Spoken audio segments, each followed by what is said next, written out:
Sri Rahul Gandhi ji.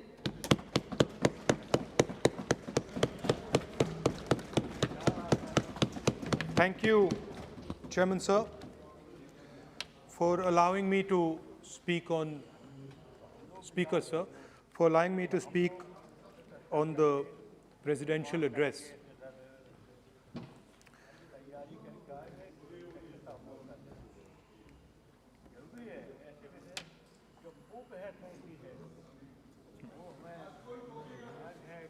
Thank you for allowing me to speak.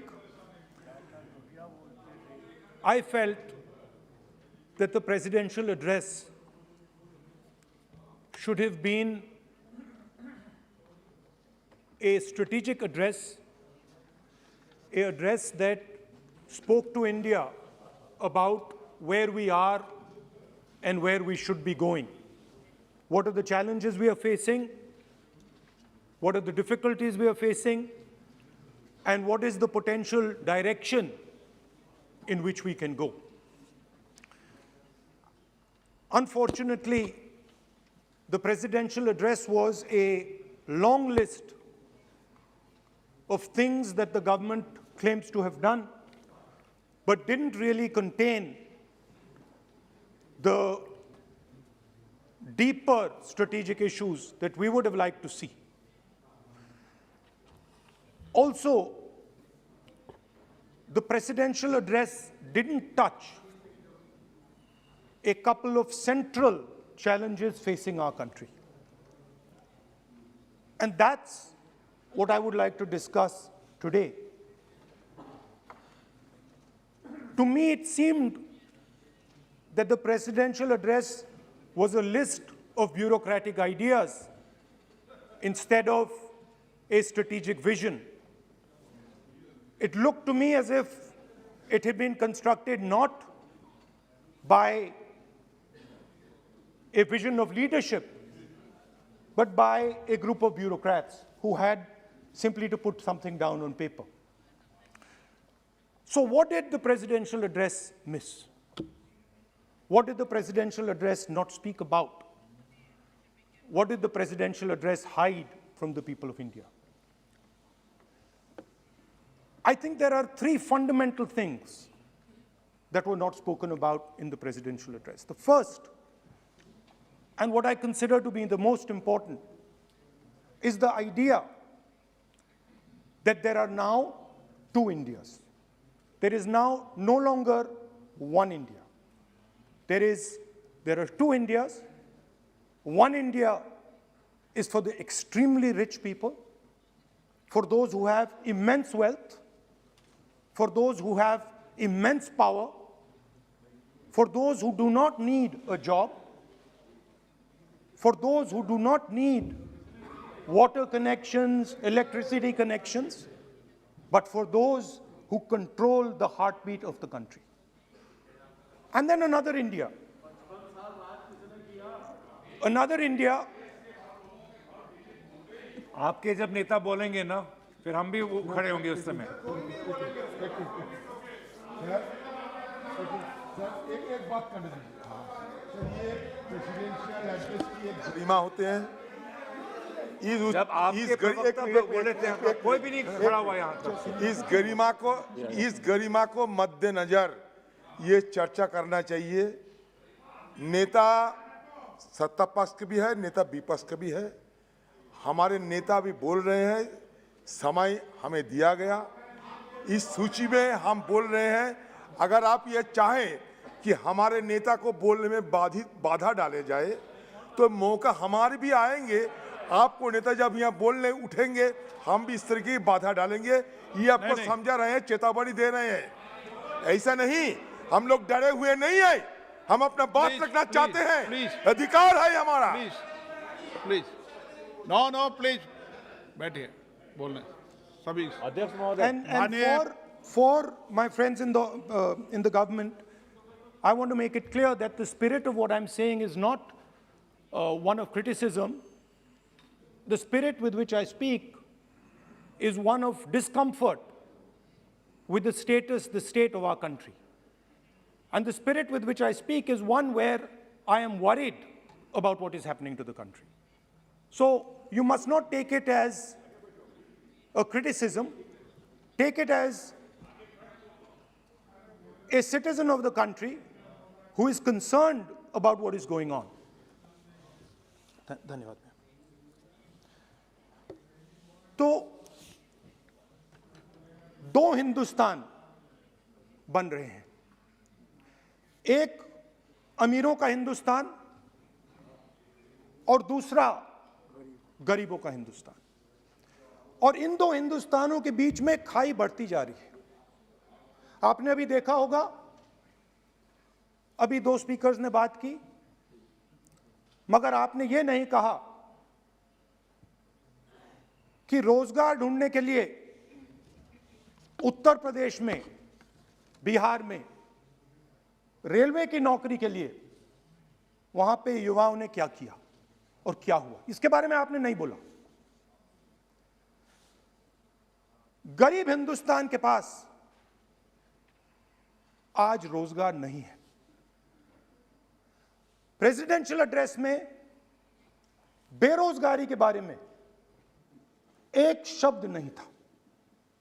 और पूरे हिंदुस्तान में आज हिंदुस्तान का युवा रोजगार ढूंढ रहा है। हर स्टेट में, उत्तर प्रदेश, बिहार, सब जगह हिंदुस्तान का युवा एक ही चीज मांग रहा है, रोजगार हमें दे दो। और आपकी सरकार नहीं दे पा रही। आपको मैं आंकड़ा देना चाहता हूं। इस पिछले साल 3 करोड़ युवा रोजगार खोए हैं। आप बात करते हो रोजगार देने की। 2021 में 3 करोड़ युवा रोजगार खोए हैं। 50 साल से सबसे ज्यादा बेरोजगारी आज हिंदुस्तान में है। आपने मेक इन इंडिया की बात की, स्टार्टअप इंडिया की बात की, मगर जो रोजगार हमें, हमारे युवाओं को मिलना चाहिए वो नहीं मिला, और जो था वो गायब हो गया। और ये सच्चाई है, और इस सच्चाई को आप भी पहचानते हो, क्योंकि आपने भी अपने भाषणों में रोजगार के बारे में कुछ नहीं कहा। कितना रोजगार पैदा किया गया है, किस प्रकार किया गया है, उसके बारे में आपने नहीं बोला। और आप बोल भी नहीं पाएंगे, क्योंकि अगर आप बोलेंगे तो हिंदुस्तान का युवा आपकी ओर देख के कहेगा कि ये मजाक कर रहे हैं। तो ये स्थिति पैदा कैसे हुई? ये दो हिंदुस्तान पैदा कैसे हुए?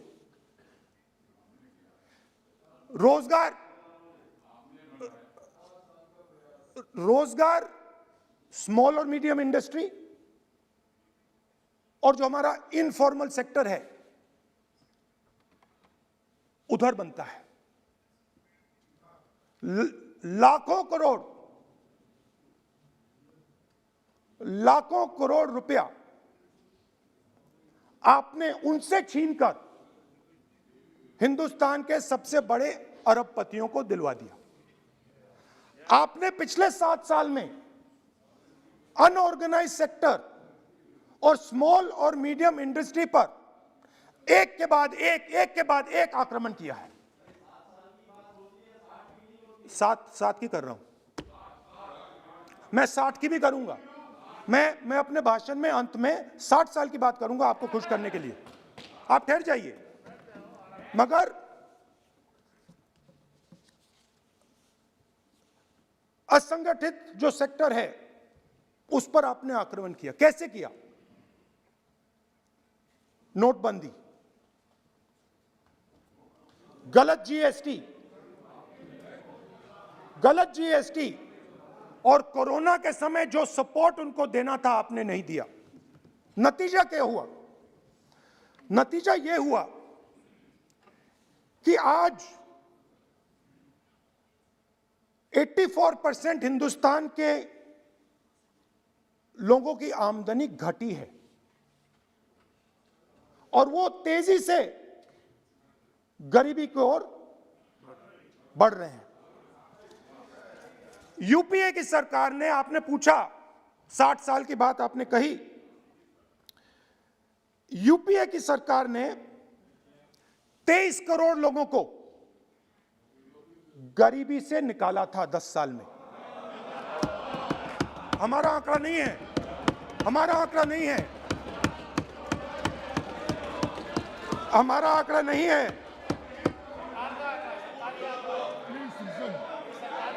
सब जानते आप हंसिए, हमारा आंकड़ा नहीं है, यह सच्चा आंकड़ा है।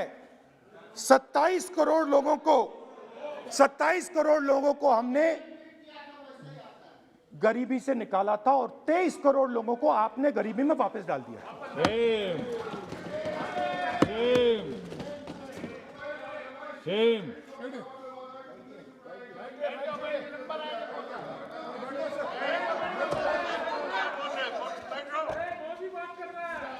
और हो क्या रहा है, फॉर्मल सेक्टर में मोनोपोलीज बन रही हैं।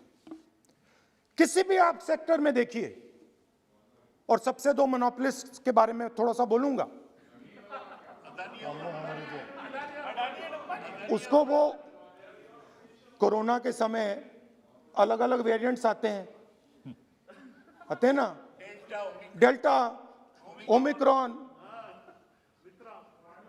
वो AA वेरिएंट है, और वो पूरा का पूरा हिंदुस्तान की जो अर्थव्यवस्था है उसके अंदर फैल रहा है। आपने बात उठाई तो मैं उसके बारे में पहले बोल देता हूं। एक व्यक्ति को, नाम नहीं लूंगा, एक व्यक्ति को हिंदुस्तान के सब ports,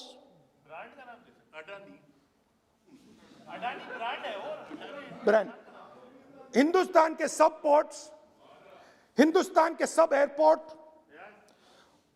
power transmission, mining, green energy, gas distribution, edible oil, जो भी हिंदुस्तान में होता है उधर अदानी जी दिखाई देते हैं।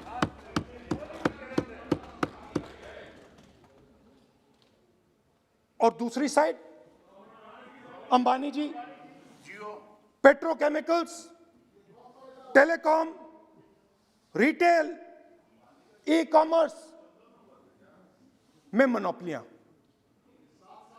तो पूरा का पूरा धन जो है चुने हुए लोगों के हाथ में जा रहा है। और आपने जो असंगठित सेक्टर को खत्म किया, देखिए अगर आप इनफॉर्मल सेक्टर को खत्म कर देते और मैन्युफैक्चरिंग जॉब्स आप क्रिएट कर देते तो फिर इतनी प्रॉब्लम नहीं आती, फिर दो हिंदुस्तान नहीं बनते। मगर आपने क्या किया, आपने असंगठित सेक्टर को खत्म कर दिया। नोटबंदी, जीएसटी, कोरोना, सारे के सारे जो स्मॉल और मीडियम बिजनेसेस हैं उनको आपने बंद कर दिया। बोलने दीजिए, बोलने दीजिए। सारे के सारे जो स्मॉल एंड मीडियम इंडस्ट्री है आपने उसको खत्म कर दिया, नष्ट कर दिया। अगर आप उनकी मदद करते, और अगर आप उनकी मदद करते, उनको सपोर्ट देते, तो फिर मैन्युफैक्चरिंग सेक्टर तैयार हो सकता था। मगर जो लोग आपका मैन्युफैक्चरिंग सेक्टर बना सकते थे उनको आपने खत्म कर दिया। तो आज हिंदुस्तान में आप made in India, made in India, made in India की बात करते रहते हो। मेड इन इंडिया हो ही नहीं सकता। आज बात खत्म हो गई है, क्योंकि मेड इन इंडिया वाले हैं कौन? मेड इन इंडिया वाले स्मॉल मीडियम वाले हैं, उनको आपने खत्म कर दिया। मेड इन इंडिया वाले कौन हैं? असंगठित लोग हैं, उनको आपने खत्म कर दिया, हटा दिया, परे कर दिया। मेड इन इंडिया नहीं होने वाला है। अरे भाई, मेड इन इंडिया करने के लिए, मेड इन इंडिया करने के लिए स्मॉल और मीडियम इंडस्ट्री को ही बड़ा करना पड़ेगा। बिना स्मॉल और मीडियम इंडस्ट्री को सपोर्ट दिए मेड इन इंडिया हो ही नहीं सकता है। और अगर आप पूछते हैं तो मैं आपको बताता हूं, मैन्युफैक्चरिंग जॉब्स की अगर हम बात करें तो मेरे पास आंकड़ा है यहां पे, पिछले 5 साल में मैन्युफैक्चरिंग जॉब्स 46% कम हुए हैं. 46% drop in manufacturing jobs in India. Why? Because you have destroyed the unorganized sector. Why? Because you have destroyed MSMEs. That is why you're focusing completely on 5 or 10 people. I don't have a problem with that.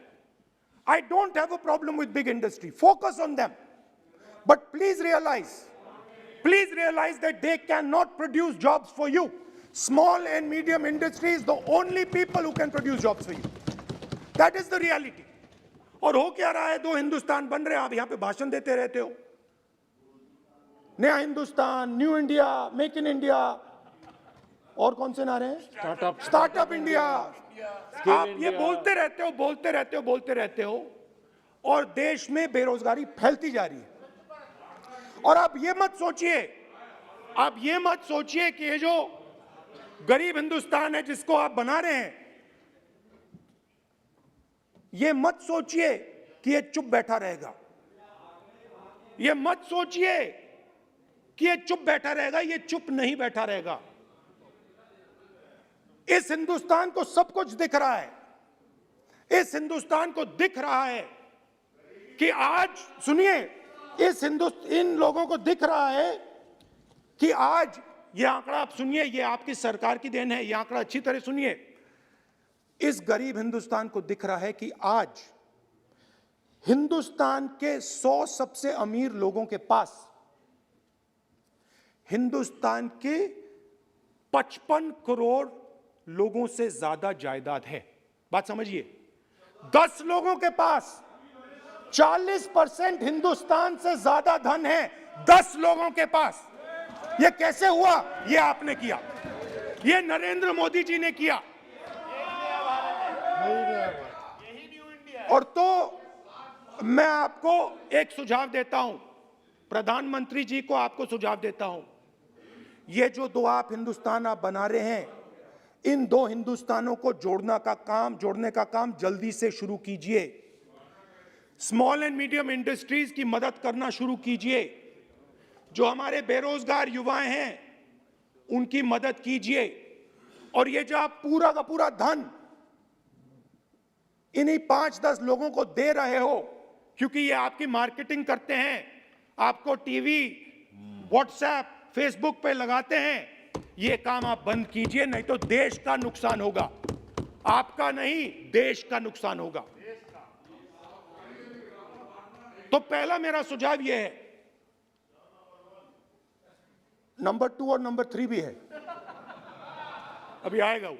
और वो जो आपने 60 साल की बात कही थी, वो नंबर 3 में आएगा. Now, I'd like to speak. There are. आप तो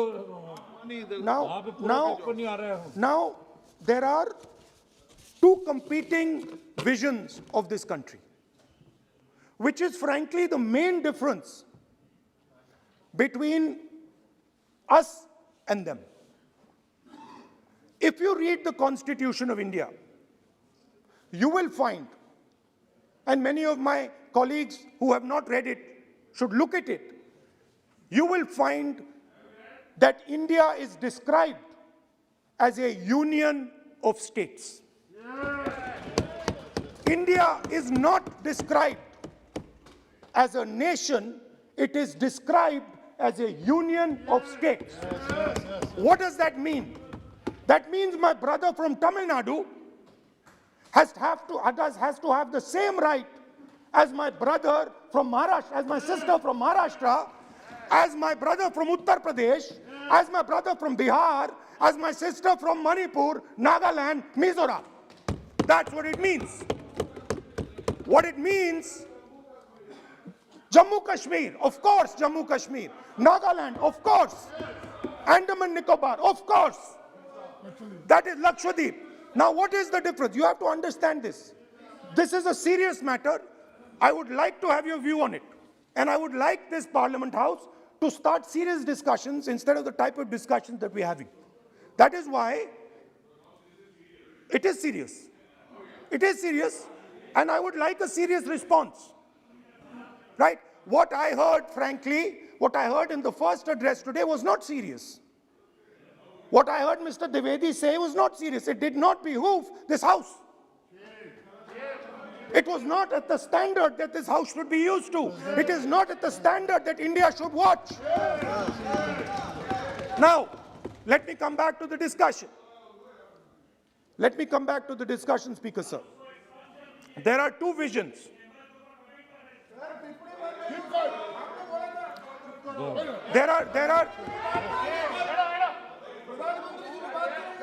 There are two visions of this country. One vision that it is a union of states, meaning it is a negotiation, meaning it is a conversation. Meaning, I go to my brother in Tamil Nadu and I say, what do you want? And he says, this is what I want. And then he asks me, what do you want? And I say, this is what I want. It is a partnership. It is not a kingdom. Remember that. You will never, ever in your entire life rule over the people of Tamil Nadu. It cannot be done. You will never, ever in your life rule over these other people. Please listen to what I'm saying.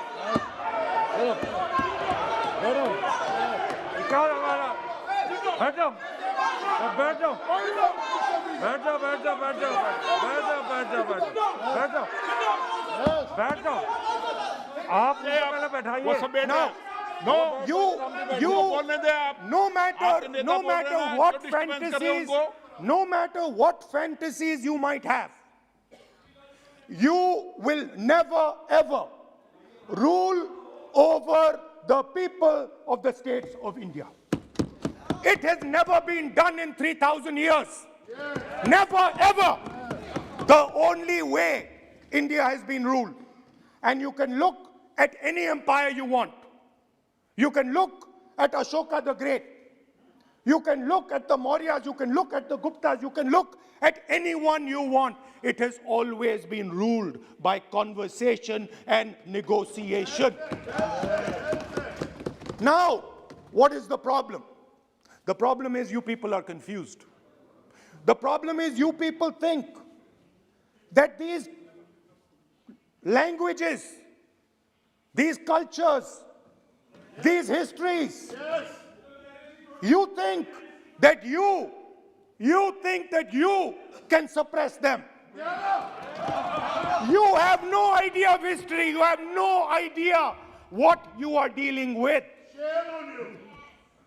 Because the people of Tamil Nadu have inside their heart the idea of Tamil Nadu, the idea of the Tamil language, and then also the idea of India. Do not be confused. The people of Kerala have the idea of, I am telling you the truth.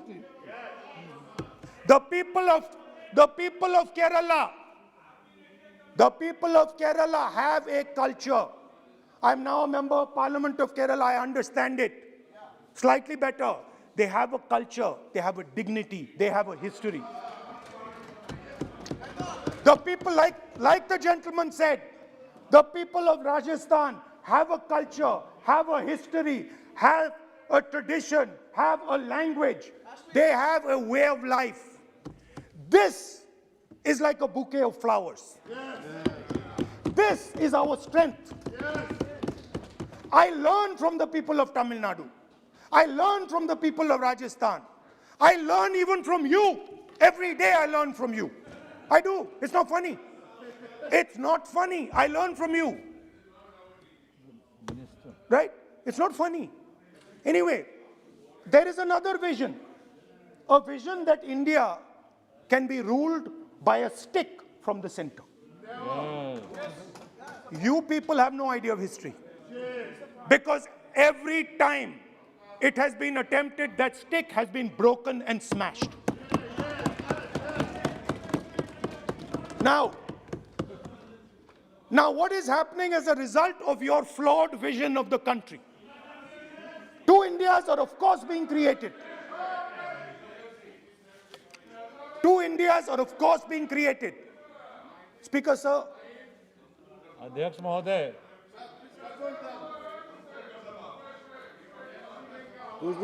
आप इधर आ सकते हो। So what is happening? Disturb हो रहे हैं sir. What is happening as a result of this flawed vision? Two Indias, उस पर भी बोलता हूं, उस पर भी बोल देता हूं, मैं उस पर भी बोल देता हूं, मैं इमरजेंसी में भी बोल देता हूं, कोई प्रॉब्लम नहीं है, मैं बोलने से नहीं डरता हूं, आप उनका मैं डरता नहीं, मैं बोलने से। आप Anyway, so there are two visions. One is a union of states, union of languages, union of cultures, a bouquet of beautiful flowers that can challenge any power in the world. No power in the world has ever been able to challenge this bouquet of flowers.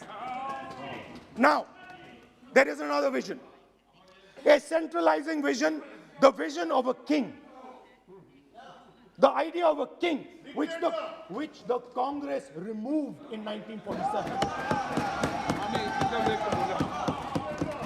We smashed that idea of a king. Now that idea of a king has come back. That there is a king, a Shahin Shah, a ruler of rulers, a master of masters. Now what is happening? Now, Speaker Sir, what is happening? आप बीच में मत बोलिए। Now, Speaker. No, सबको Now, Speaker Sir, what is happening as a कोई result of disturbance this नहीं हो रहा। flawed vision? What is सामान्य happening हल्का फुल्का चलता है। is that the instruments of the conversation between our states, the instruments of the conversation between our peoples, what we call the institutions of our country, are being attacked and captured by one idea. So, for example, today, the idea of Tamil Nadu is excluded from Indian institutions. They can keep coming to you again and again and again and again and saying need, and you will say no, get out of here. Right? They do not have a voice in your framework. The farmers of Punjab can stand up and say we do not agree with these 3 laws. They do not have a voice in your framework. Only the king has the voice. The farmers can sit for 1 year. They can sit for 1 year outside in Corona. They can die, doesn't matter. The king does not agree. You do not listen to anybody. And even all of you, my dear brothers and sisters in the BJP, I saw my Dalit colleague speak today, Paswanji. I saw him. He knows the history of the Dalits. He knows who has oppressed the Dalits for 3,000 years.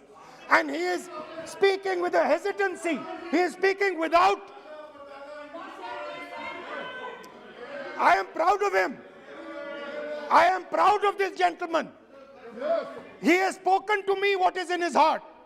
I am proud of this man. But he is in the wrong party.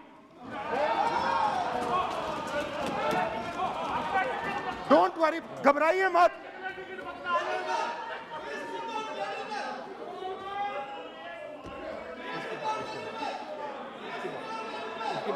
नहीं, बीच में नहीं, बीच में नहीं, तो बीच में थोड़ी बोलेंगे, बाद में, no. Look, Speaker sir, I am a democratic person. I will allow him to speak. ये सुनो एक मिनट, ये आप किसी को इजाजत नहीं दे सकते, ये अधिकार मेरा है. प्लीज बैठ जाइए.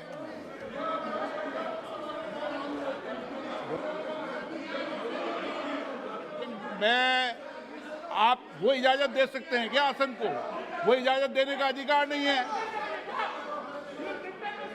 ये अधिकार आसन का है, किसको इजाजत देनी है, किसको नहीं इजाजत देनी, माननीय राहुल जी प्लीज बैठ जाइए, मैं दूंगा आपको मौका, मैं आपको मौका दूंगा।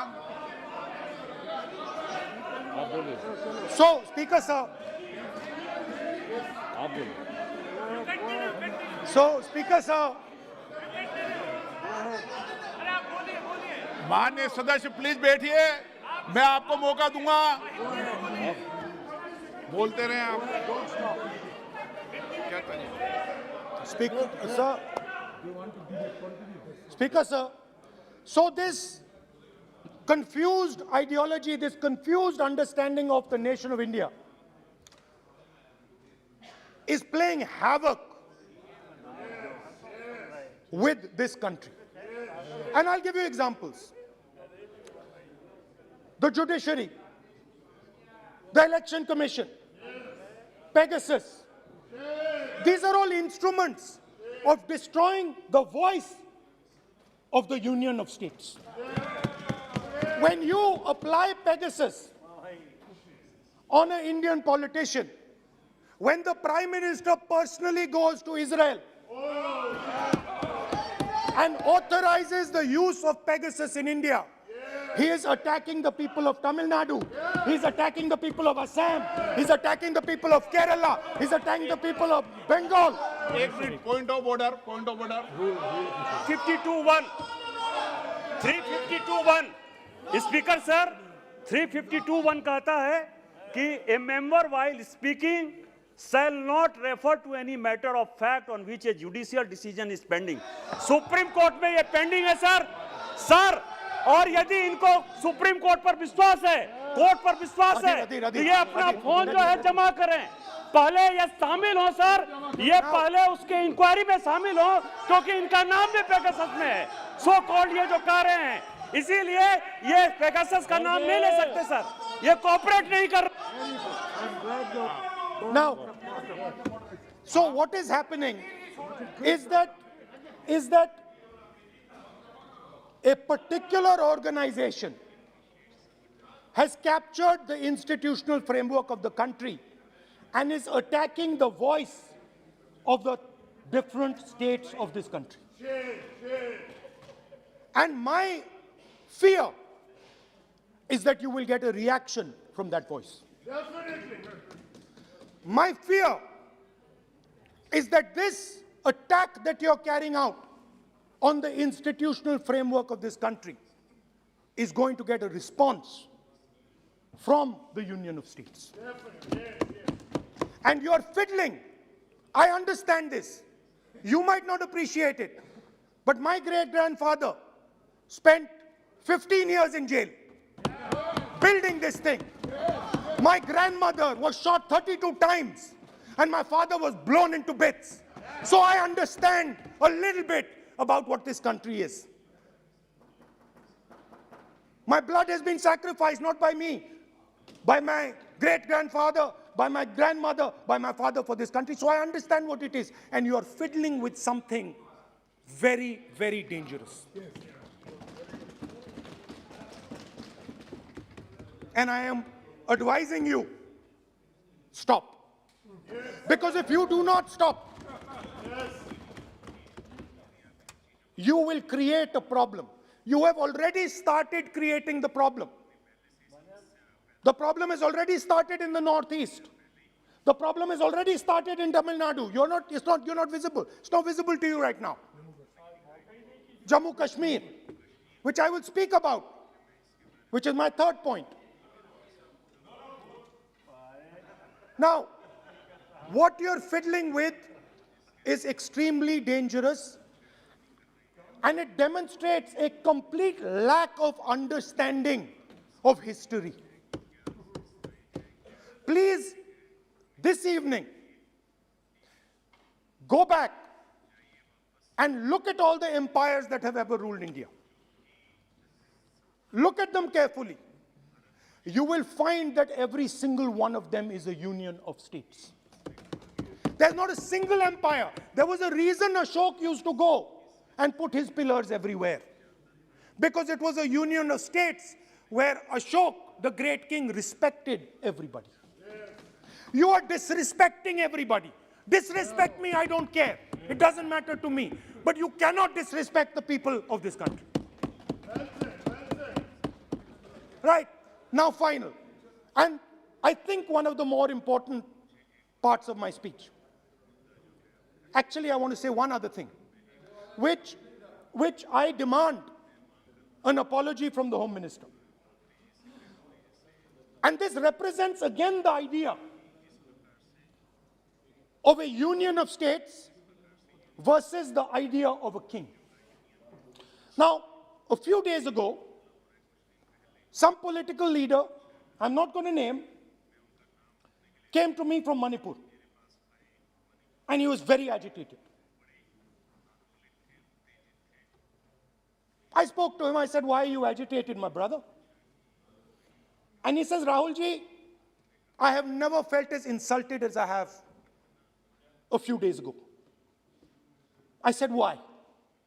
He said, Rahul ji, a delegation of Manipuris, political leaders, senior leaders went to see the Home Minister.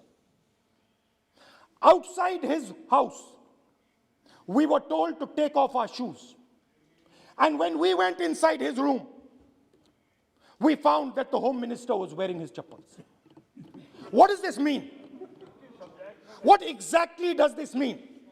Why is it that in the Home Minister's house, the Home Minister can wear chappals, but a delegation of Manipuri politicians cannot? What does this mean? Why? No. It reflects. नहीं, गलत नहीं बोल रहा हूं. मैं आपको photo दिखा दूंगा, स्पीकर सर, मैं आपको फोटो दिखा दूंगा. मैंने उस व्यक्ति से बोला आप गलत बोल रहे हो. उसने कहा राहुल जी मैं आपको फोटो देता हूं, और फोटो दी उसने मुझे. This is not the way to deal with the people of India. Anyway, now let me come to my final and I think most important point. Go ahead. We are sitting. संस्कृति ये होती है कि वो भी जूते उतारे और आप भी. संस्कृति ये नहीं होती कि वो जूते उतारे आप नहीं. ये पता नहीं कौन सी संस्कृति है आपकी. Anyway, let me finish. Very, very ridiculous argument against the Honorable Home Minister. It's not. And it has touched the religious sensibilities. You have touched the religious sensibilities of all our people. You will decide. हमारी धार्मिक परंपराओं पर ऐसी टिप्पणियां कर सकते हैं क्या? Mr. Goyal, sit down. क्या Sit down, Mr. Goyal, sit down.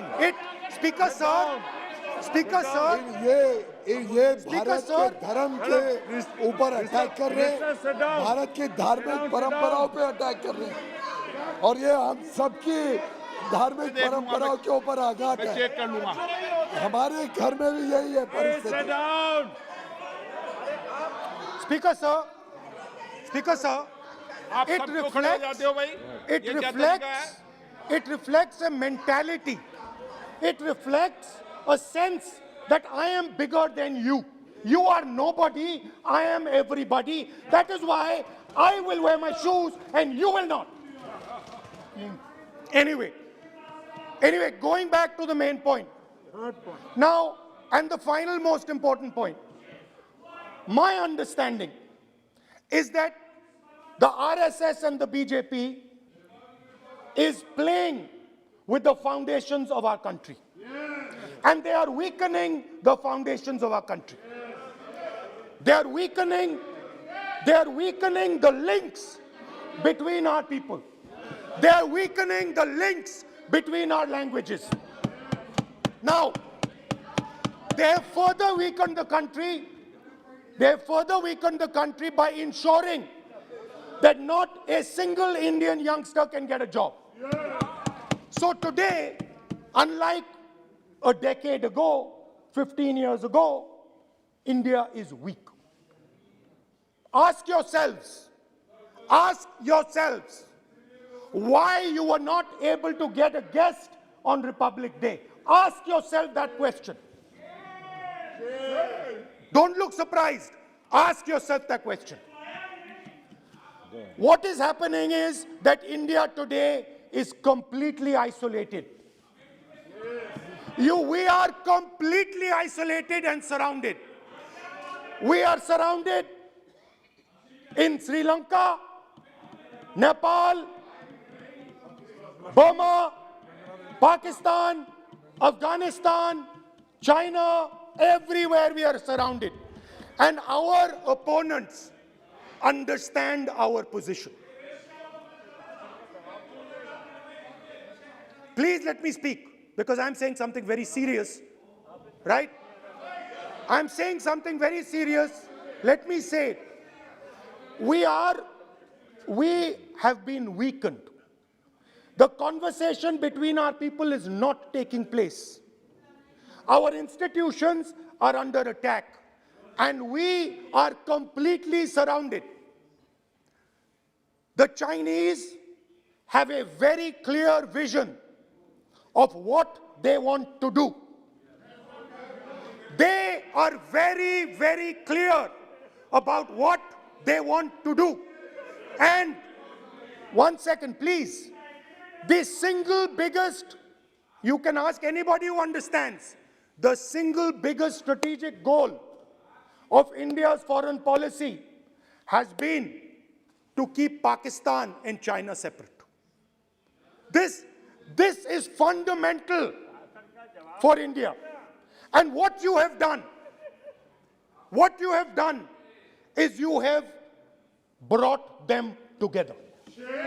Today, do not be under any illusion. Do not underestimate the force that is standing in front of you. Do not underestimate the power that stands in front of us. Do not underestimate it. You have brought Pakistan and China together, and this is the single biggest crime that you could commit against the people of India. China has a clear vision, and I can clearly see, without any confusion in my mind, that China has a plan. China has a plan.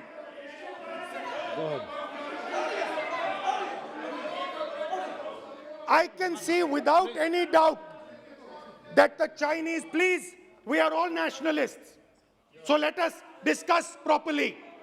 I can see that China has a clear-cut plan.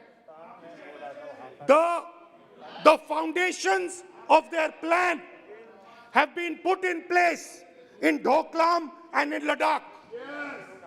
Do not underestimate what we are facing. This is a very, very serious threat to the Indian nation. This is a very, very serious threat to the Indian nation. Wake up. We have made huge strategic mistakes in Jammu and Kashmir. We have made huge strategic mistakes in our foreign policy. And if we do not correct those mistakes, what are the mistakes? I have just told you. You know it better. You have brought China and Pakistan together. You are the perpetrator. You have brought China and Pakistan together. You have taken the concept of two different fronts and converted it into one unified front. And by the way, in case you haven't realized it, in case you haven't understood what's going on, it is very clear that the Chinese and the Pakistanis are planning. Look at the weapons that they are buying. Look at their activity. Look at the way they are talking. Look at who they are speaking to. I am clearly stating in the House of Parliament that we have made a massive blunder, and we need to make sure, absolutely sure, that we can defend ourselves against the Chinese. Please remember what I'm saying, because the Chinese will act. Remember what I'm saying, and remember that you will be responsible for anything that happens. That is why it is important that as a nation, we start this conversation. It is important as a nation that you listen to what we say, because we have experience, we have understanding. You might not think so, but we have people on this side who understand these things, have great understanding. Use us. Use us. I can see that some of you are understanding what I'm saying. I'm happy. I'm happy. I can see. So these are the 3 points I wanted to make today. The nation is now at risk. The nation is at risk. The nation is at risk from outside. From inside. The nation is at risk from inside. And that is a very dangerous place for a nation to be. And I don't like it. I am very uncomfortable with my nation, with my beloved country standing where it is standing. Completely isolated on the outside, fighting on the inside, institutions captured, states not able to speak to each other. This worries me. It frightens me for my country. And so that is why I thought it was important that I speak today. I know that many of you will just rubbish what I'm saying. I understand it. That's what you've been told to do. And I'm happy to let you do it. But remember what I said. You are putting this nation, this wonderful nation and its people at huge risk. Stop. Thank you. Kamlesh Paswan ji, आपको मौका है। Kamlesh Paswan, please please आप बैठिए। आप क्यों हो गए? बैठिए कमलेश पासवान जी। राहुल भाई अपने भाषण में मेरा नाम लिए और दलित कहकर मुझे कहा कि I am in a wrong party, you are in a wrong party. अध्यक्ष जी, मैं इनको बताना चाहता हूं कि आपकी नीति क्या रही है। आपके दादी की, आपके पिताजी की, कांग्रेस की जो नीति रही है, आज तक हमारे समाज को फूट डालो राज करो। और उसी के नाते जब पूरे देश की जनता इस चीज को समझ गई है, तो यही हाल अध्यक्ष जी, इसीलिए यही हाल हो गया है कि मेरे जैसे एक छोटे से सांसद, कहाँ बांसगांव, कहाँ राहुल गांधी और कमलेश पासवान के बाद बोलने का इनको मौका मिला। और ये कोई कर सकता है, और हम सब लोगों का सौभाग्यशाली अध्यक्ष जी कि जिस पार्टी में हूँ, मेरी पार्टी ने मुझे 3 बार सांसद बनाने का, इस उम्र में बनने का अवसर दिया, टिकट दिया। इससे ज़्यादा मुझे और क्या चाहिए? ये मेरे आउटलाइंस को करेंगे। मेरी खुद एक पहचान है। 3 बार सांसद रहा हूँ, 2 बार विधायक रहा हूँ। मेरे स्वर्गीय पिताजी, उन्होंने कहा कि मेरे पिताजी मारे गए। मेरे भी पिताजी अध्यक्ष जी मारे गए। मेरे भी पिताजी जो है रैली में मारे गए। तो मैं भी जानता हूँ दर्द को, इस देश को और इस क्षेत्र के सभी चीज़ों को जानता हूँ। तो जब कभी किसी के बारे में पॉइंट करें तो अपने मैं ये नहीं कहूँगा असंसदीय भाषा हो जाएगी। हैसियत कमलेश पासवान को इनके बस के नहीं है कि ये अपने पार्टी में ले आकर मुझे खुश कर सकें। बहुत बहुत धन्यवाद अध्यक्ष।